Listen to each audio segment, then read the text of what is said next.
السلام علیکم ورحمۃ اللہ وبرکاتہ۔ اعوذ باللہ السمیع العلیم من الشیطان الرجیم من ہمزہ ونفخہ ونفثہ۔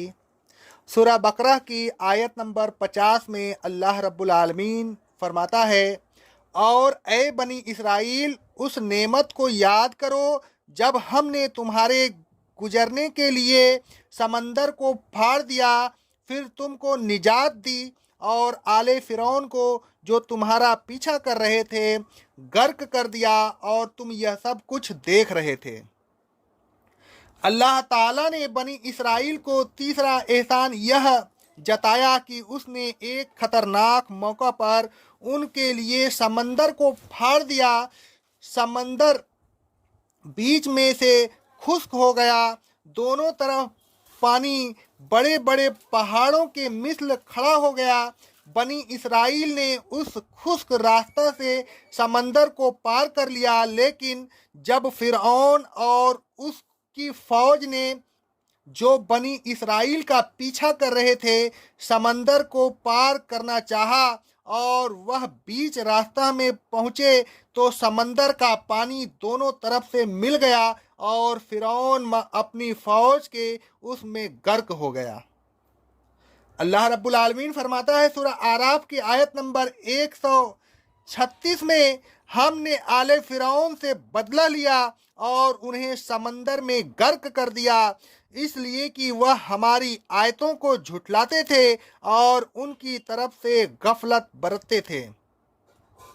اللہ تعالیٰ فرماتا ہے سورہ یونس کی آیت نمبر 90 میں، ہم نے بنی اسرائیل کو سمندر سے پار کر دیا، فرعون اور اس کی فوج نے سرکشی اور ظلم و زیادتی کے ساتھ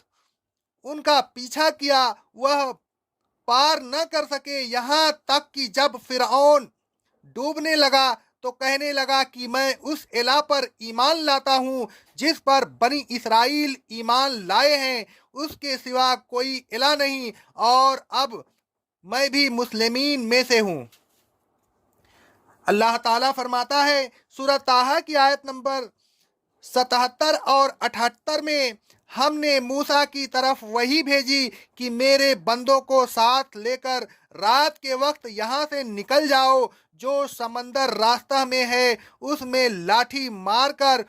ان کے لیے خشک راستہ بنا لو، اس طرح تمہیں نہ فرعون کے پکڑنے کا کوئی اندیشہ ہوگا اور نہ ڈوبنے کا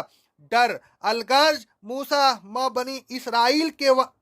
وہاں سے چل دیے، فرعون نے اپنی فوجوں کے ان کا پیچھا کیا تو سمندر کی موجوں نے انہیں اپنی لپیٹ میں لے لیا اور غرق کر دیا۔ آگے اللہ رب العالمین فرماتا ہے سورہ الشورى کی آیت نمبر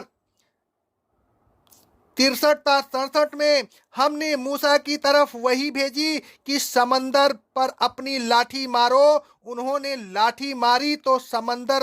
پھٹ گیا اور پانی دونوں طرف بڑے بڑے پہاڑوں کے مثل کھڑا ہو گیا۔ پھر ہم نے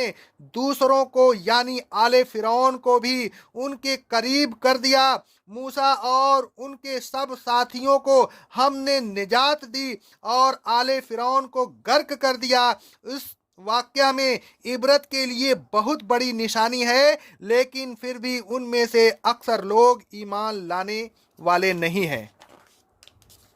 آگے اللہ رب العالمین فرماتا ہے سورہ انفال کی آیت نمبر 54 میں، آل فرعون نے اپنے رب کی نشانیوں کو جھٹلایا تو ہم نے ان کو ان کے گناہوں کی وجہ سے ہلاک کر دیا، یعنی ہم نے ان سب کو غرق کر دیا اور وہ سب ظالم تھے۔